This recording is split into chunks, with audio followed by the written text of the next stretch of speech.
الله أكبر الله أكبر الله أكبر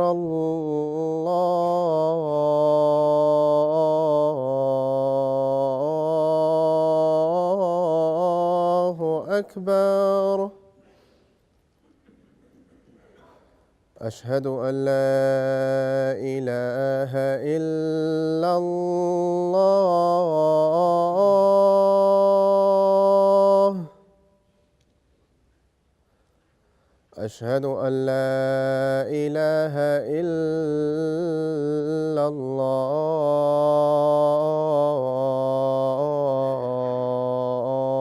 الله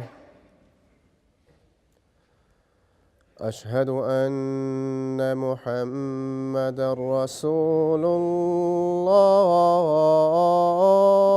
الله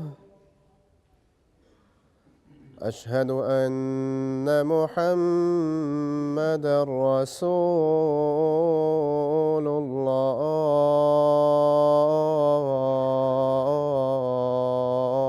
الله حي على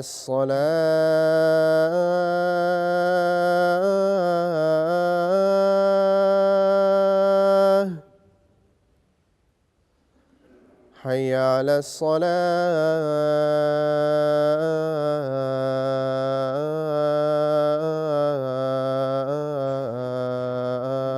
الصلاة حي على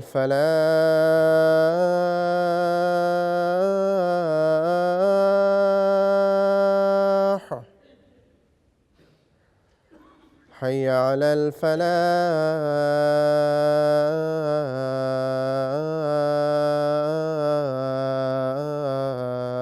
الفلاح الله أكبر الله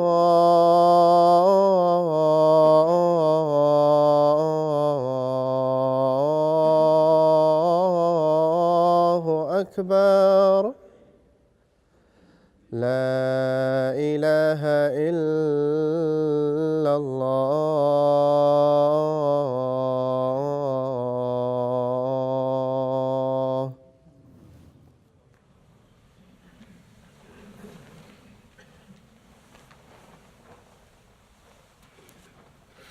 السلام علیکم ورحمۃ اللہ.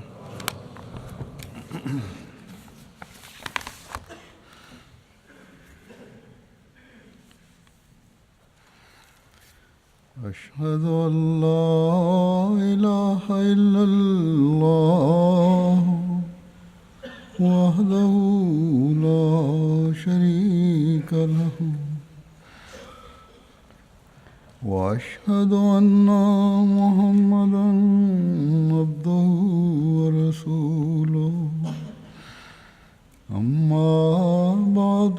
فأعوذ بالله من الشيطان الرجيم بسم الله الرحمن الرحيم الحمد لله رب العالمين الرحمن الرحيم مالك يوم الدين إياك نعبد وإياك نستعين اهدنا الصراط المستقيم صراط الذين أنعمت عليهم غير المغضوب عليهم ولا الضالين.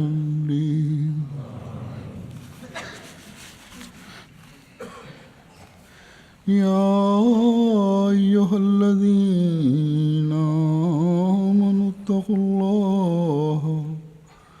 ولتنظر نفس ما قدمت لغد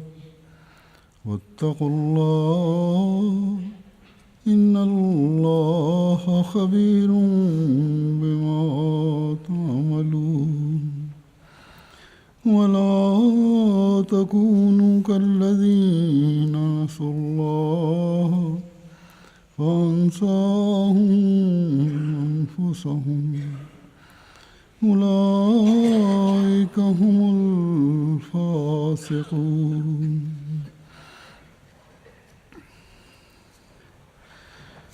یہ سورہ حشر کی 2 آیات ہیں جن کا ترجمہ اس طرح پر ہے کہ اے وہ لوگو جو ایمان لائے ہو، اللہ کا تقوی اختیار کرو اور ہر جان یہ نظر رکھے کہ وہ کل کے لیے کیا آگے بھیج رہی ہے، اور اللہ کا تقوی اختیار کرو، یقیناً اللہ اس سے جو تم کرتے ہو ہمیشہ باخبر رہتا ہے. اور ان لوگوں کی طرح نہ ہو جاؤ جنہوں نے اللہ کو بھلا دیا تو اللہ نے انہیں خود اپنے آپ سے غافل کر دیا. یہی بد کردار لوگ ہیں. عموماً دیکھا جاتا ہے کہ ہر برائی اور گناہ کی جڑ ان برائیوں اور گناہوں کو معمولی سمجھتے ہوئے ان سے بچنے کی کوشش نہ کرنا ہے یا ان پر توجہ نہ دینا ہے، لیکن یہی بے احتیاطی پھر انسان کو بڑے گناہوں میں مبتلا کر دیتی ہے، کیونکہ پھر انسان آہستہ آہستہ نیکیوں کو بھول جاتا ہے، نیکی کے ان معیاروں کو بھول جاتا ہے جو ایک مومن کو حاصل کرنے چاہیے. اللہ تعالیٰ کا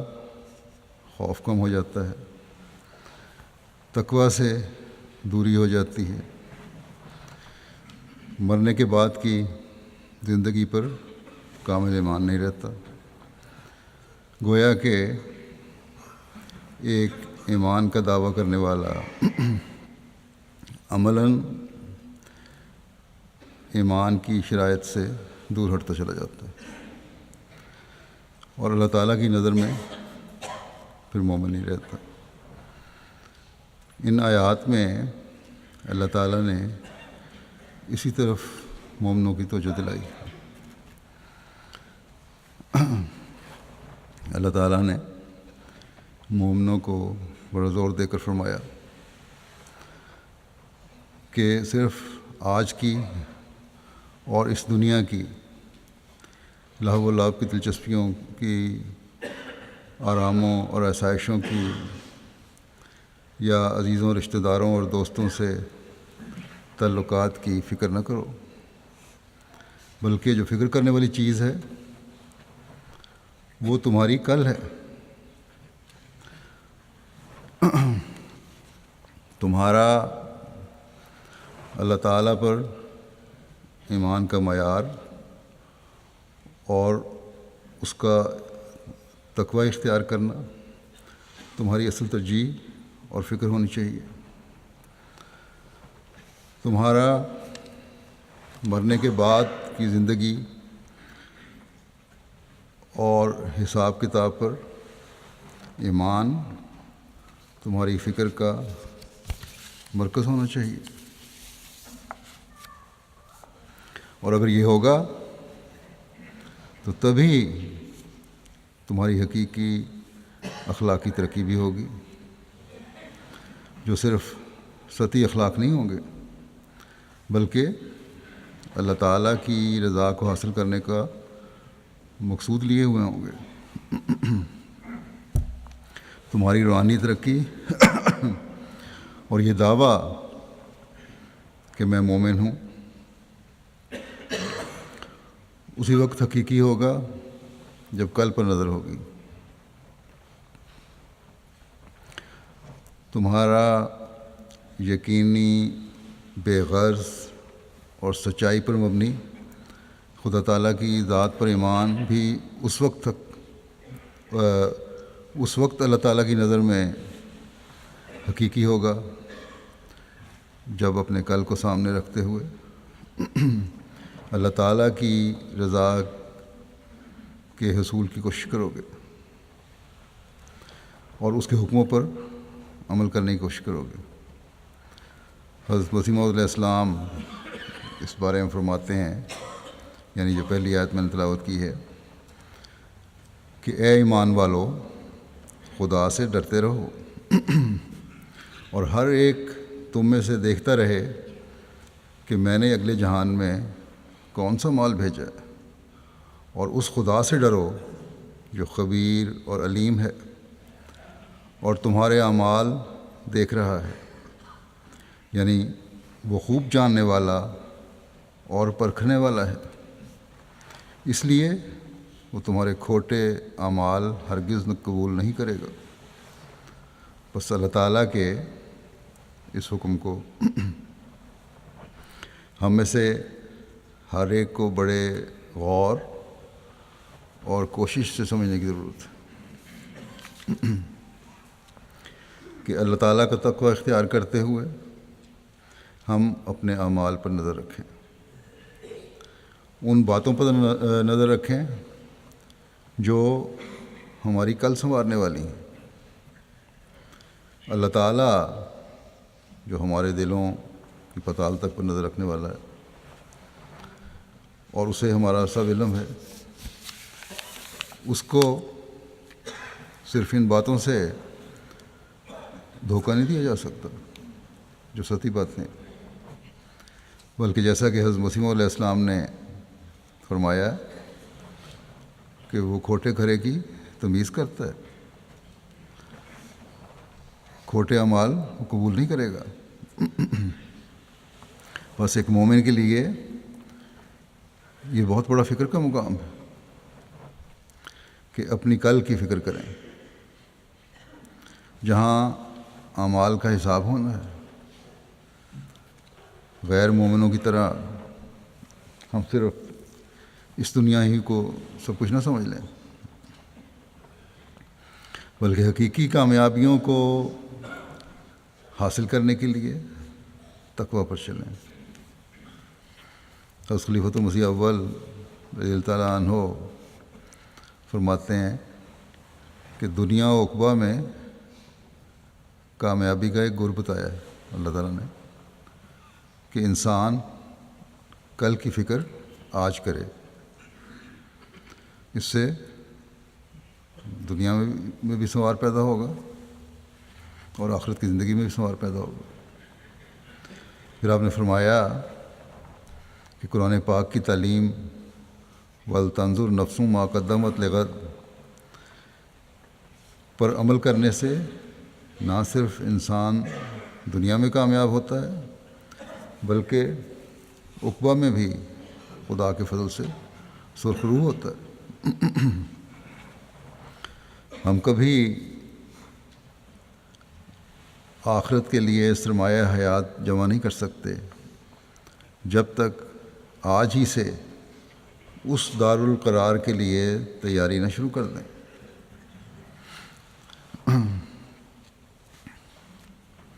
اس حوالے سے میں یہ بھی بتانا چاہتا ہوں کہ یہ آیت نکاح کے خطبے میں بھی ہم پڑھتے ہیں۔ یہ نکاح کے خطبے میں پڑھنے والی آیات میں سے سب سے آخری آیت۔ اللہ تعالیٰ نے نکاح کے خطبے میں پڑھی جانے والی آیات میں مختلف امور کی طرف توجہ دلا کر کہ اپنے رحمی رشتوں کا بھی خیال رکھو، اس بندھن کے ساتھ جو ذمہ داریاں پڑنے والی ہیں ان کا بھی خیال رکھو، سچائی اختیار کرو، اس کے ذریعے سے نیک اعمال کی اور رشتے نبھانے کی توفیق ملتی رہے گی۔ سچائی پر قائم رہو گے تو اللہ تعالیٰ اور اس کے رسول کے احکامات پر چلو، اس میں تمہاری کامیاب زندگی ہے۔ پھر مزید زور دیا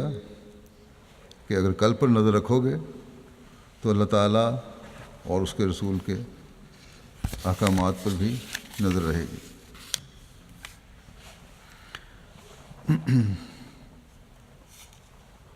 اب اللہ تعالیٰ اور اس کے رسول کے بے شمار احکامات جو آئلی معاملات کو خوبصورت بنانے میں کردار ادا کرتے ہیں، اگر انسان غور کرے تو اس کا فائدہ انسان کو ہی ہے۔ جیسا کہ حضرت خلیفہ اول نے بھی فرمایا کہ دنیا بھی سنور جائے گی اور عقبہ بھی سنور جائے گی۔ اس دنیا میں گھریلو زندگی بھی جنت نظیر بن جائے گی، اور اللہ تعالیٰ کے حکموں پر عمل کرنے سے آخرت کے انعامات بھی ملیں گے۔ پھر صرف اپنی ذات تک ہی نہیں، بلکہ اس وجہ سے اولاد بھی نیکیوں پر چلنے والی ہوگی۔ گویا صرف اپنی کل نہیں سنوار رہے ہوں گے، بلکہ اگلی نسل کی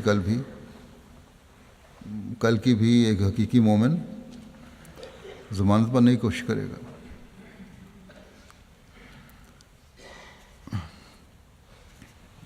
اور بلکہ ضمانت بن جاتا ہے کہ عموماً پھر آئندہ نسل بھی نیکیوں پر قدم مارنے والی ہوگی۔ بس اگر وہ گھر جو اپنے یا وہ خاندان جو اپنے گھروں کو چھوٹی چھوٹی باتوں پر برباد کر رہے ہوتے ہیں، اللہ تعالیٰ کے حکموں پر غور کرنے والے اور ان پر عمل کرنے والے بن جائیں، تو نہ صرف اپنے گھروں کے سکون کے ضامن ہو جائیں گے، اپنے بچوں کی صحیح تربیت اور ان کو تقویٰ پر چلنے کی طرف رہنمائی کرنے والے ہی بن جائیں گے۔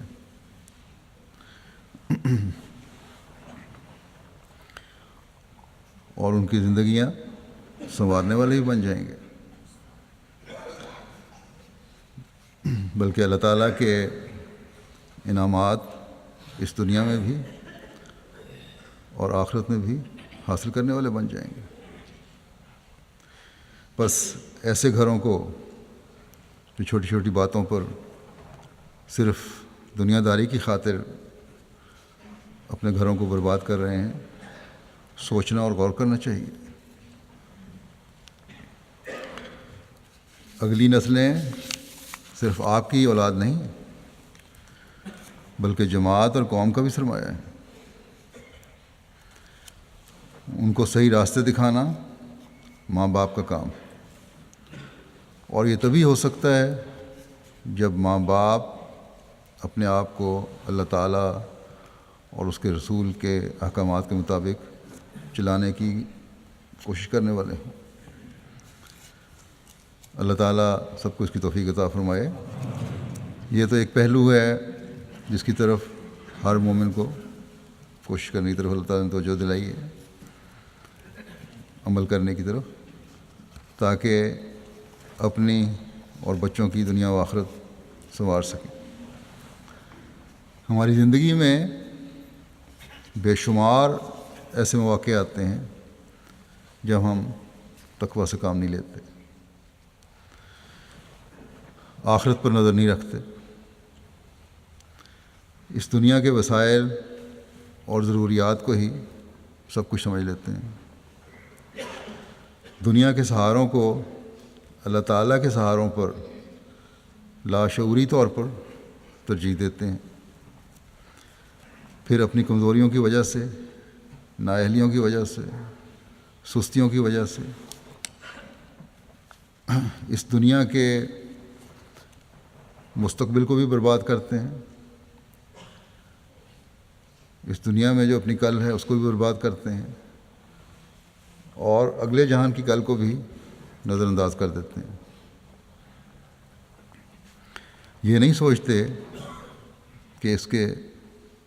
کتنے بھیانک نتائج نکل سکتے ہیں۔ حضرت خلیفۃ المسیح اول نے ایک دفعہ مختصر الفاظ میں یوں توجہ دلائی کہ مومن کو چاہیے کہ جو کام کرے اس کے انجام کو پہلے سوچ لے کہ اس کا نتیجہ کیا ہوگا۔ انسان فرماتے ہیں کہ انسان غضب کے وقت قتل کر دینا چاہتا ہے، گالی نکالتا ہے، مگر سوچے کہ اس کا انجام کیا ہوگا۔ اس اصل کو مد نظر رکھے تو تقویٰ پر قدم مارنے کی توفیق ملے گی۔ اگر ہم دیکھیں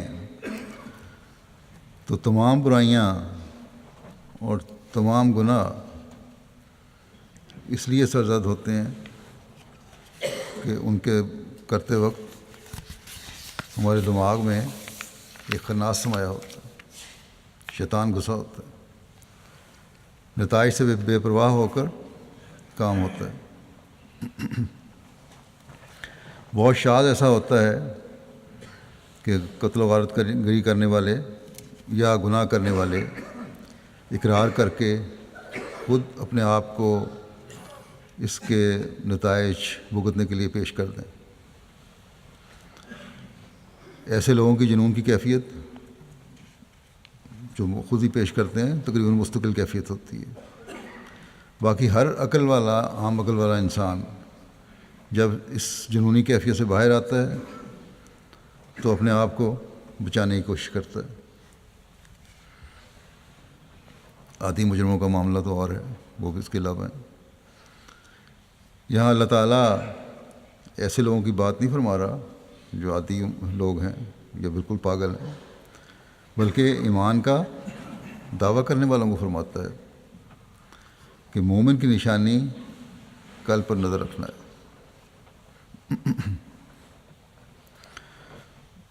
حضرت خلیفہ اول رضی اللہ تعالیٰ عنہ اس بات کی وضاحت فرماتے ہوئے کہ نتائج پر یا کل پر نظر رکھنے کا خیال کس طرح پیدا ہو، کس طرح نظر رکھی جائے، اس کے لیے آپ فرماتے ہیں کہ اس بات پر ایمان رکھے کہ واللہ خبیر بما تعملون، کہ جو کام تم کرتے ہو اللہ تعالیٰ کو اس کی خبر ہے۔ انسان اگر یہ یقین رکھے کہ کوئی خبیر و علیم بادشاہ ہے جو ہر قسم کی بدکاری، دغا، فریب، سستی و کاہلی کو دیکھتا ہے اور اس کا بدلہ دے گا تو وہ بچ سکتا ہے۔ آپ نے فرمایا ایسا ایمان پیدا کرو۔ بہت سے لوگ ہیں جو اپنے فرائض، نوکری، حرفہ، مزدوری وغیرہ میں سستی کرتے ہیں۔ ایسا کرنے سے رزق حلال نہیں رہتا، یعنی دنیاوی معاملات میں بھی جو سستی کرتے ہیں اور ان کا حق ادا نہیں کرتے،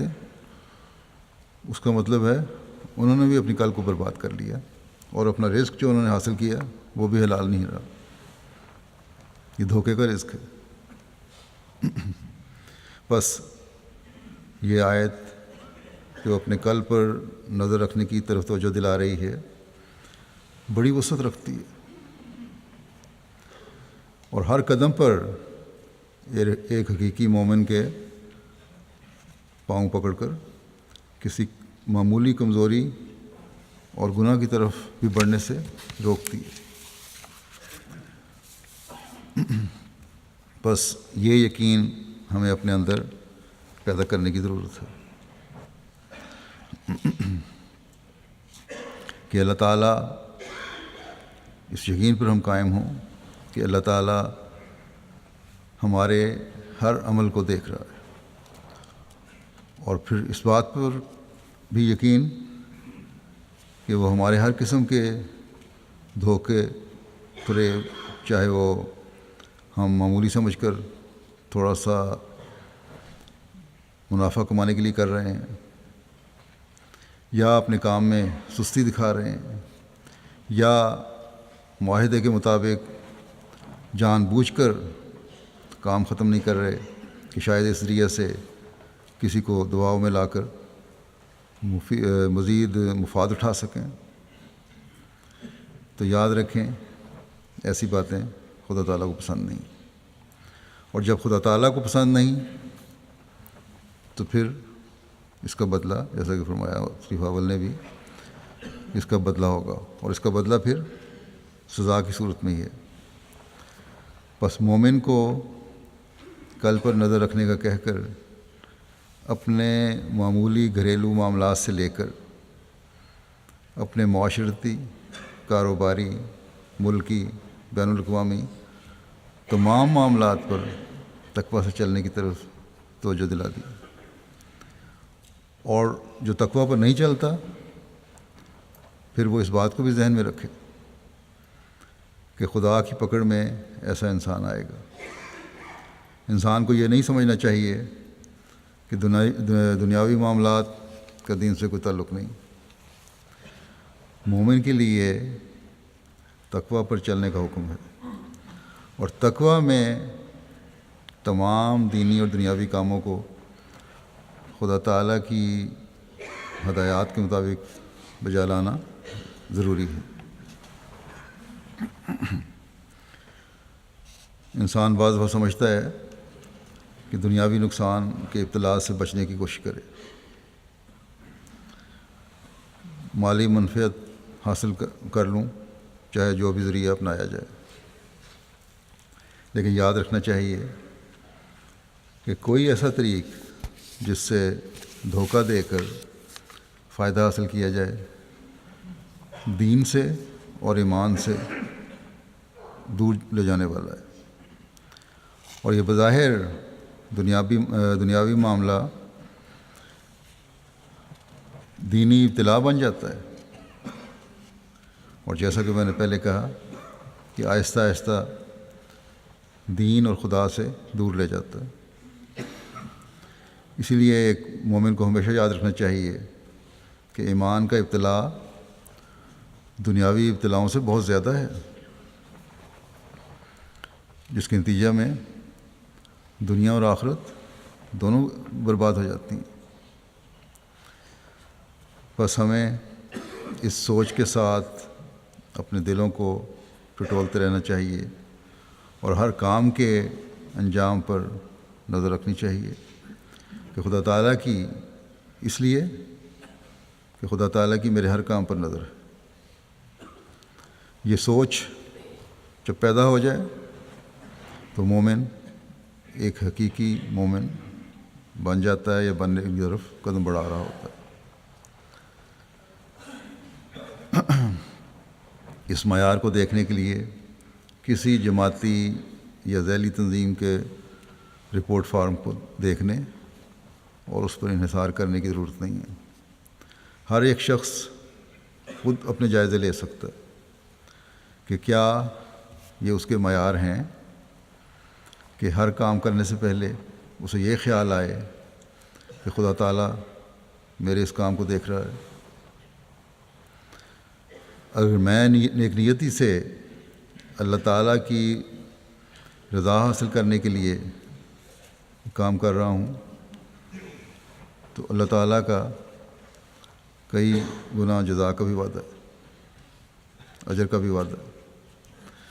اور اگر نیت بد ہے تو پھر انسان کو یہ سوچنا چاہیے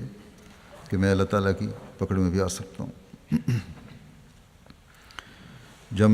جب ہم میں سے ہر ایک ایسی سوچ کے ساتھ اپنے فرائض اور ذمہ داریاں ادا کرے گا اور اس کے لیے کوشش کرے گا تو جماعت کے عمومی معیار جو تقویٰ کے ہیں وہ بھی بلند ہوں گے، اور یہ تقویٰ کا معیار بلند ہوتا ہوا جماعتی طور پر بھی خود بخود نظر آنا شروع ہو جائے گا۔ نہ تربیت کے شعبے کے لیے مشکلات اور مسائل ہوں گے، نہ امور عامہ اور قضاء کے شعبے کے لیے مسائل، نہ ہی دوسرے شعبوں کو یاد دہانیوں کی ضرورت اور فکر پڑے گی۔ بس اپنے دلوں کو ہر وقت صبح شام ٹٹولتے رہنا چاہیے، اور شیطان کے حملوں سے نفس کو بچانے کی انتہائی کوشش کی ضرورت ہے، کہ اگر نئی خیال آتے تو یہ شیطان کی وجہ سے نہیں آتے۔ اس بات کو بھلانے میں شیطان ہی کردار ادا کرتا ہے۔ خدا تعالیٰ کو بھلایا جائے تو شیطان ہی ہے جو کردار ادا کرتا ہے۔ کل کی اگر فکر نہ ہو تو شیطان ہی ہے جو بھلاتا ہے۔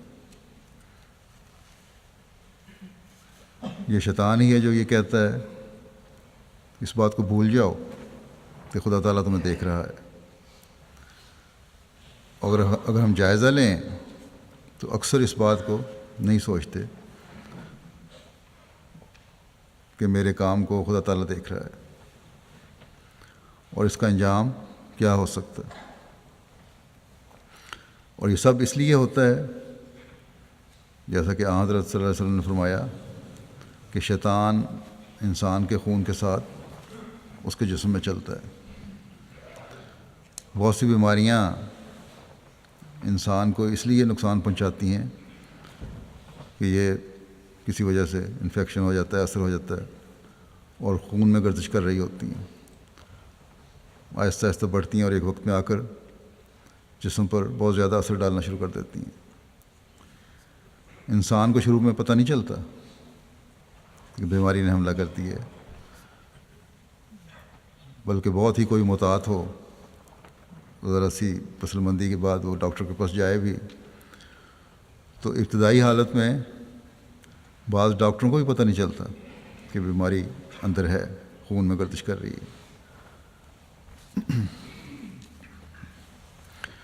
اور یہ بیماریاں آتی ہیں جیسا کہ میں نے کہا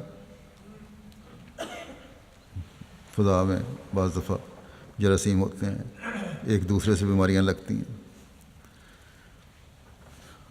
اور آج بھی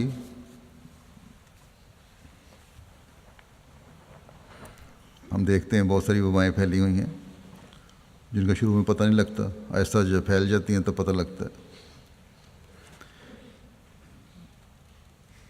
لیکن جو سب سے خطرناک چیز ہے آج کل کے زمانے میں وہ ہے اس زمانے میں روحانی بیماریاں، اور روحانی بیماریوں کی تو فضا میں بھرمار ہوئی ہے، اور انسان کو پتہ نہیں لگتا کہ کس وقت شیطان ہمارے خون میں چلا گیا اور روحانی بیماری کو بڑھانا شروع کر دیا۔ لیکن شیطان کے خون میں گردش کرنے سے جو بیماری آتی ہے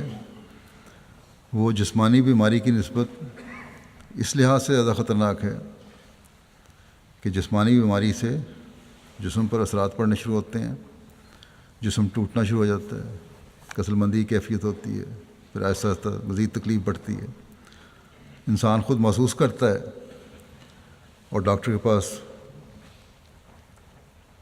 جاتا ہے کہ میں بیمار ہوں، دوائی دو مجھے۔ لیکن روحانی بیماری خطرناک اس لحاظ سے ہے کہ جب اللہ تعالیٰ سے انسان دور ہٹتا ہے اور شیطان کے حملے کے نیچے آ جاتا ہے تو تب بھی خود کو بیمار محسوس نہیں کرتا، بلکہ اپنے آپ کو اچھا ہی سمجھتا ہے۔ لیکن اس کے دوستوں، اس کے ہمدردوں کو پتہ چلتا ہے جب کہ یہ بیمار ہے، سمجھاتے ہیں اس کو۔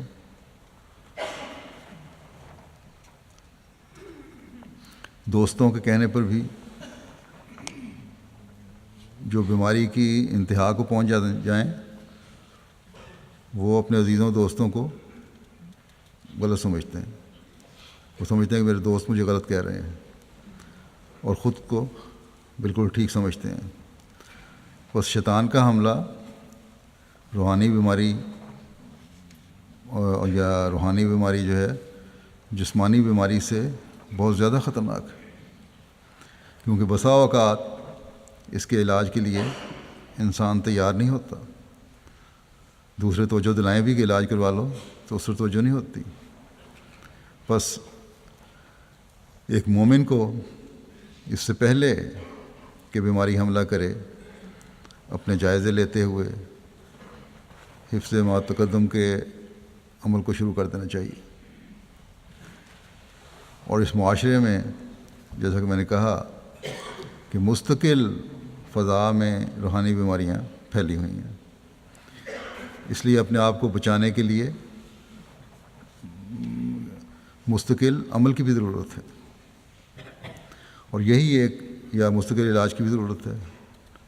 حفظ ما تقدم کی ضرورت ہے، اور یہی ایک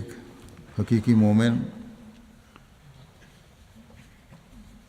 کے لیے ضروری ہے، اور اس کو چاہیے کہ وہ اس کے لیے ہمیشہ کوشش کرتا رہے۔ ہمیشہ یاد رکھنا چاہیے کہ مومن کبھی اللہ تعالیٰ کی خشیت اور خوف سے خالی نہیں ہوتا، اور نہ ہونا چاہیے۔ حضرت صلی اللہ علیہ وسلم کے متعلق روایات میں آتا ہے کہ آپ جب بھی رات کو اٹھتے تو نہایت عجز اور انکسار سے دعائیں کرتے۔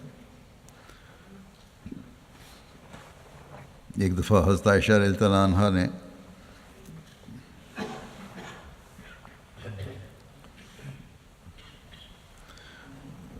آپ کی اسی حالت کو دیکھ کر عرض کیا کہ آپ کو تو اللہ تعالیٰ نے سب کچھ معاف کر دیا ہے، آپ کو اتنی پریشانی کی کیا ضرورت ہے، اتنی خشیت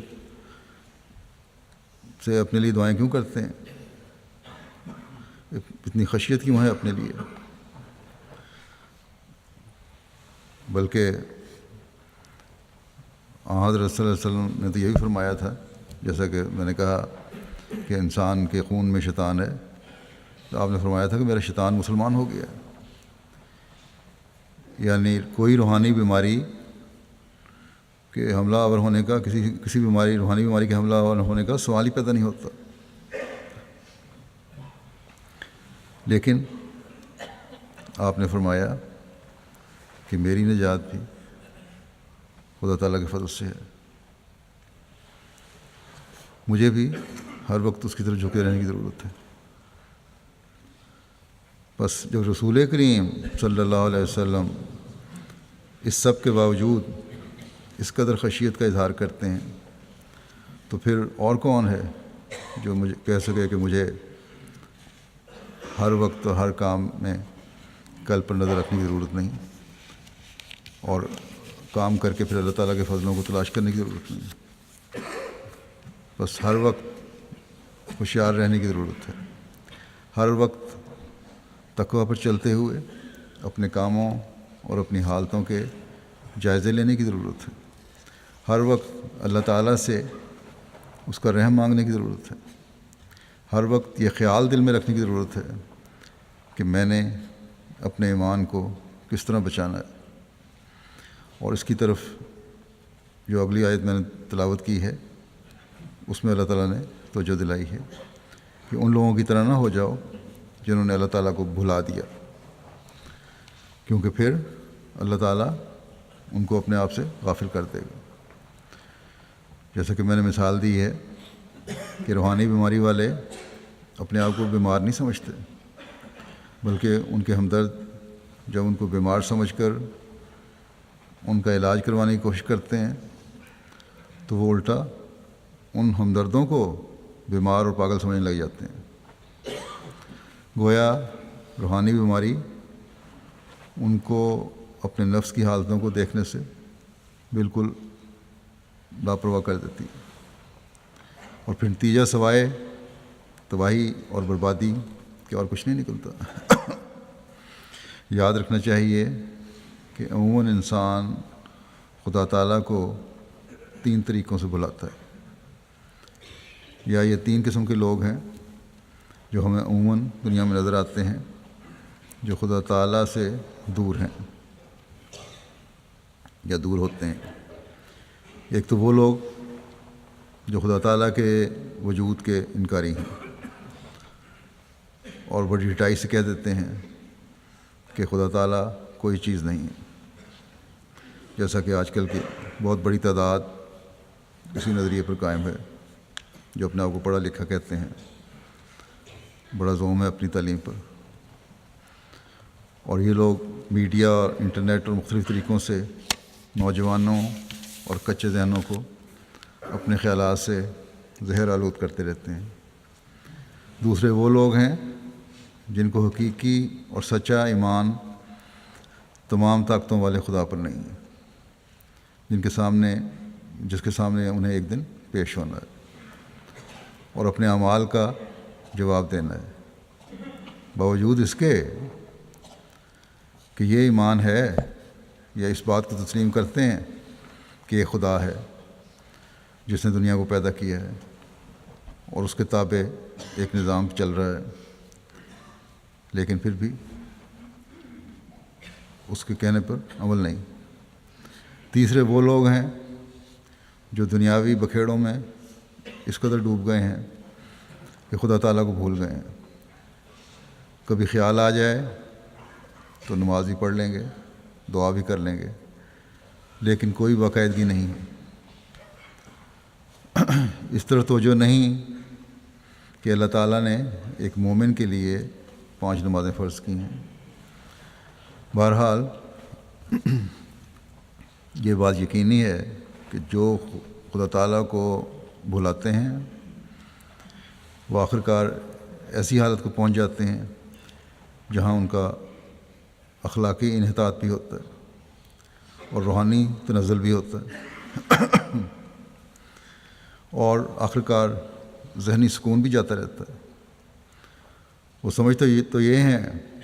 کہ دنیا کے کاموں میں ان کے فوائد ہیں، اس لیے یہ تو پہلے کرو، خدا تعالیٰ کے حق بعد میں ادا ہوتے رہیں گے، کیونکہ دنیاوی منفعت میں بظاہر انہیں آرام اور آسائش فوری نظر آ رہے ہوتے ہیں، لیکن جیسا کہ اللہ تعالیٰ نے فرمایا ہے کہ ایسے لوگوں کے ساتھ پھر اللہ تعالیٰ ایسا سلوک کرتا ہے کہ فَأَنسَاهُمْ أَنفُسَهُمْ، اللہ تعالیٰ نے خود انہیں اپنے آپ سے غافل کر دیا، اور ایسے لوگ کبھی ذہنی سکون نہیں پاتے۔ بس مومنوں کو اللہ تعالیٰ نے فرمایا کہ اگر حقیقی تقویٰ تمہارے اندر ہے اور تم مومن ہو، خدا تعالیٰ کے وجود پر یقین رکھتے ہو، اس کی وحدانیت پر ایمان و یقین ہے، تو پھر ان شرائط کے مطابق اپنی زندگی بسر کرو جن کی مطابق زندگی بسر کرنے کا اللہ تعالیٰ نے حکم دیا ہے، اور وہ یہ ہے کہ اپنے ہر کام کے انجام کو دیکھو اور اس یقین پر قائم ہو جاؤ کہ خدا تعالیٰ تمہارے ہر عمل اور فعل کو دیکھ رہا ہے۔ اور جب انسان کی ایسی سوچ ہو تو پھر ہر کام کرنے کا انداز ہی بدل جاتا ہے، اور انسان خود محسوس کرتا ہے کہ اس وجہ سے اللہ تعالیٰ کے فضل بھی مجھ پر بڑھ رہے ہیں۔ مجھے یاد ہے جب کینیا میں دورے پر میں گیا ہوں تو وہاں ایک ریسیپشن میں وہاں کے ایک پرانے سیاستدان تھے، ملے، کہنے لگے کہ میں حضرت خلیفۃ مسیح رابع رحمۃ اللہ کو ملا ہوں۔ انہوں نے مجھے ایک نصیحت کی تھی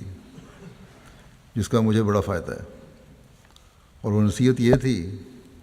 کہ تم ہر کام کرنے سے پہلے یہ سوچ لو کہ خدا تعالیٰ مجھے دیکھ رہا ہے اور اس کے پاس تمہاری تمام باتوں کا ریکارڈ بھی ہے۔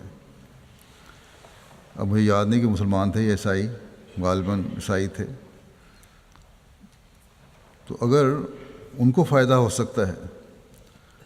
تو ایک حقیقی مومن جس کو خاص طور پر خدا تعالیٰ نے تاکید فرمائی ہے، اس کو کس قدر فائدہ ہوگا کہ اپنے کام کے انجام پر نظر رکھے اور یہ ہمیشہ یاد رکھے کہ علیم و خبیر خدا میرے ہر کام اور ہر عمل کو دیکھ رہا ہے۔ اور اسی وجہ سے میں نے اپنے ہر کام کو اس کی رضا کے لیے کرنا ہے۔ اگر یہ سوچ نہیں ہوگی، خدا تعالیٰ کو بھول جاؤ گے، تو پھر اللہ تعالیٰ فرماتا ہے فاسقوں میں شمار ہوگے۔ بس اللہ تعالیٰ نے یہاں فاسق کہہ کر ایمان کا دعویٰ کرنے والوں کو واضح کر دیا کہ اگر تقویٰ پر نہیں چلتے، اپنے کل کی فکر نہیں کرتے، اللہ تعالیٰ کے حکموں پر نہیں چلتے، تو پھر فاسقوں میں شمار ہوگا. اور فاسق وہ ہیں جو خدا تعالیٰ کی قائم کردہ حدود کو توڑنے والے ہیں، جو گناہوں میں مبتلا رہنے والے ہیں، جو اطاعت سے نکلنے والے ہیں، جو سچائی سے دور ہٹنے والے ہیں. بس اگر ہم اپنے جائزے نہیں لیتے، اپنے کاموں کو اللہ تعالیٰ کے بتائے ہوئے معیار پر پرکھنے کی کوشش نہیں کرتے، تو بڑے خوف کا مقام ہے. حضرت خلیفۃ مسیح اول اس حصہ کی وضاحت فرماتے ہوئے ایک جگہ فرماتے ہیں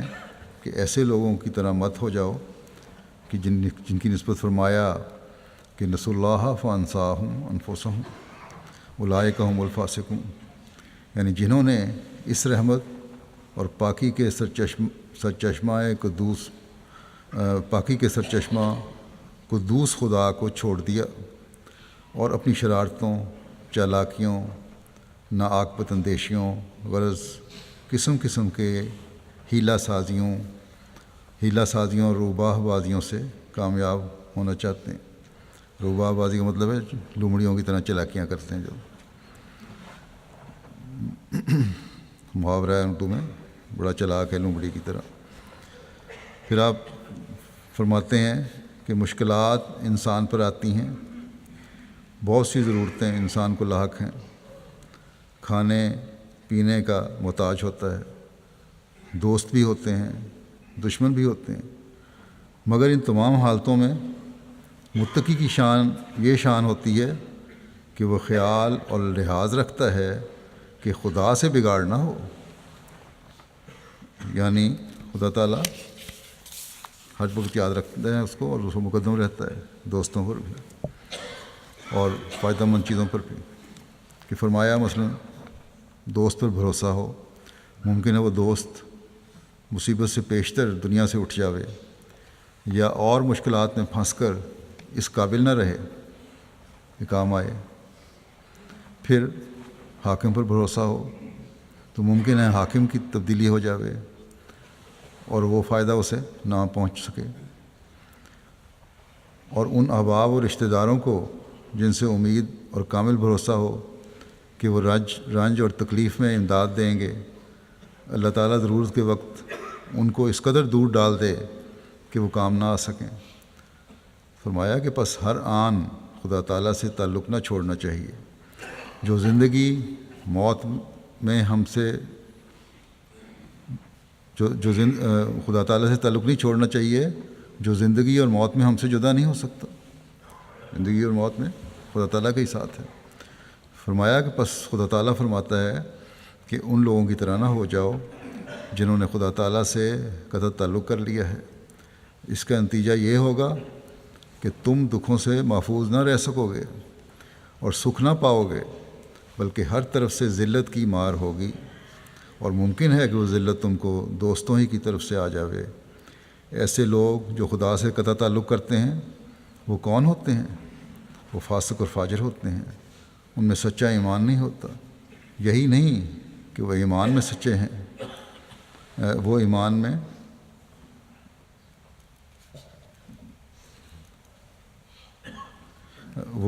یہی نہیں کہ وہ ایمان میں کچے ہیں،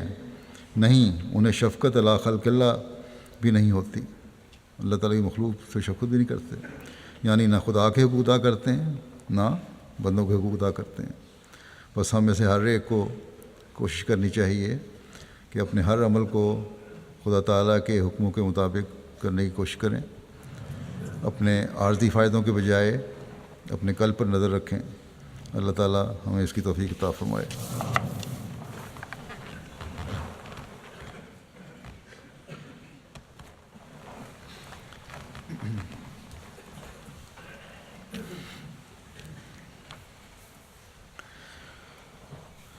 الحمد لله نحمده ونستعينه ونستغفره ونؤمن به ونتوكل عليه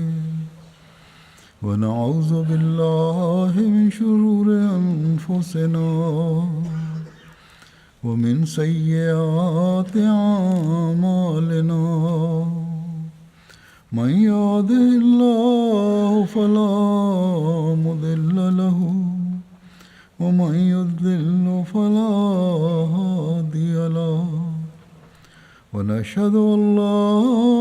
إله إلا الله ونشهد أن محمدًا